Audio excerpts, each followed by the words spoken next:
What's up, guys? So, this is going to be a short training on follow ups and how to revive more conversations. Now, the reason I'm making this is because a lot of people don't have optimized follow ups, and it is costing you thousands and thousands of dollars over time that you otherwise would have missed out on. And so, we're going to solve that problem today. Because it is one of the biggest killers of potential deals is the follow-ups that you use, and if you don't do it correctly, you lose authority frame. You can come off desperate, or you don't do it enough. Right? There's plenty of different factors that are stopping you from closing more deals through follow-up. So let's jump right into it. First of all, you have two approaches when it comes to following up: indirect approaches, which are not directly reaching out to the prospect, but reminding them that you exist, which can be liking one of their posts, liking their story, or even creating a targeted story post that directly speaks to that prospect without you actually calling them out directly.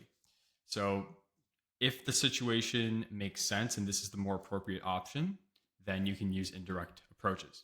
Otherwise, use direct approaches, which is just directly reaching out to the prospect. So, there isn't a specific rule for follow ups, but there are do's and don'ts. And the do's are you want to take time to read through every conversation so that you can formulate a response that's appropriate for the situation that will get us closer to the objective of booking a call. We also always want to send voice messages over DMs if it's applicable. If you have a setter, you can pre record voice messages on ManyChat, and you can use those whenever it makes sense. Focus on providing value first without anything in return and maintaining your authority frame. So, what you don't want to do ever is these very overused, outdated follow ups like just following up or just circling back. That doesn't work anymore. You don't even respond to that yourself. Don't provide zero value. Like, guys, we all get question marks as follow ups and like our name with a question mark. It's incredibly annoying. It doesn't provide any value, and I'm not going to respond to it. And I'm sure you guys are the exact same way. Like, you're not going to respond to that. There's no value being provided. So don't use that. Focus on selling rather than, sorry, don't focus on selling rather than seeking to help and understand. And don't send generalized copy paste messages that you see other people using, because what most people are using is not going to be the most effective way. So those are the do's and don'ts. Now let's jump into how to follow up. So this does vary case by case depending on the context of the conversation. But generally speaking, the order in which we want to follow up is, first of all, number one, we want to introduce humor to the conversation if we had a conversation and they left us on red. The way we do that is through a funny GIF.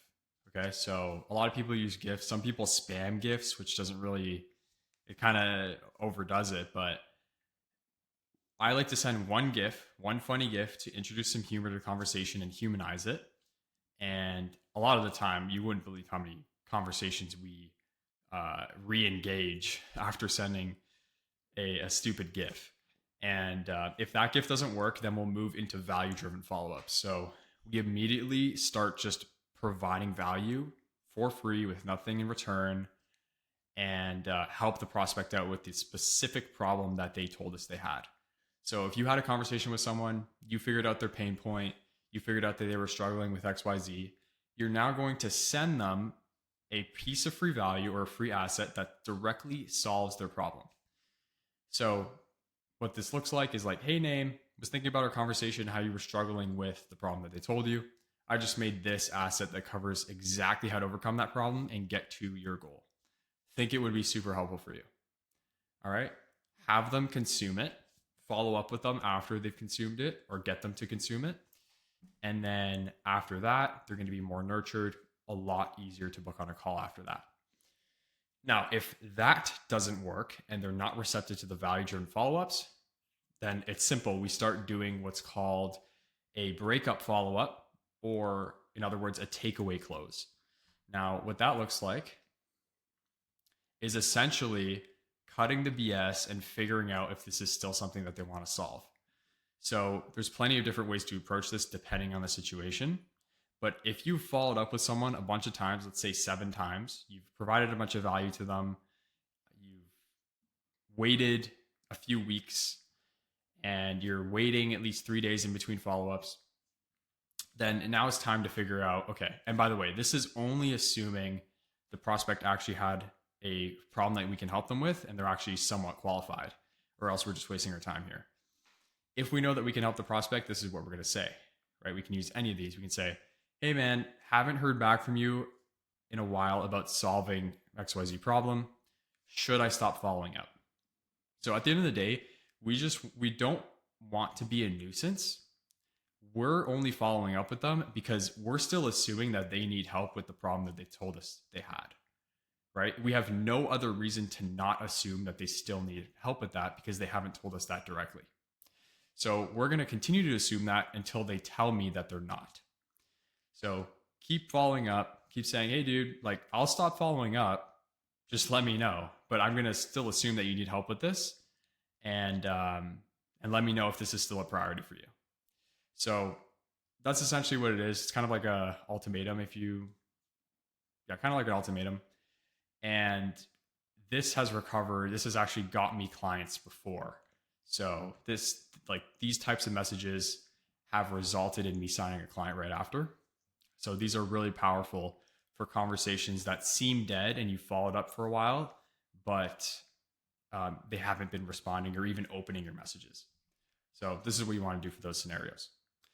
And in cases where the client knows that they need help with this and they want it, but they're kind of hesitant to pull the trigger on it, doing a takeaway close similar to this is actually going to create some urgency. And they're going to be like, okay, this opportunity is now being taken away from me. Let me just capitalize on it right now while it's still available. So takeaway closes and breakups are going to be super helpful for recovering conversations. And same thing goes after you offer a call and you send the calendar link, but they don't book in. So I'm sure anybody who's done setting has experienced this, where you send the calendar link and they just don't book, even though they agreed to hop on a call.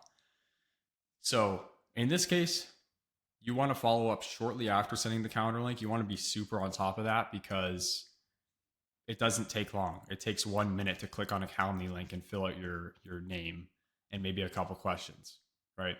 So 1 hour after sending the link, just follow up. Hey, name, did you manage to find a time that works for you? Or you could also say, see a time that works for you. If they leave that on red, then you can introduce a GIF like I talked about. And then if that doesn't work, start doing value-driven follow-ups. If that doesn't work, do breakup follow-ups after 1 to 2 weeks of setting value. So that's a sequence. The reason the sequence is what it is because it's been working phenomenally and it's recovered thousands, tens of thousands of dollars, hundreds of thousands of dollars in what were lost deals or perceived as lost deals. So this is the sequence. I hope this helped.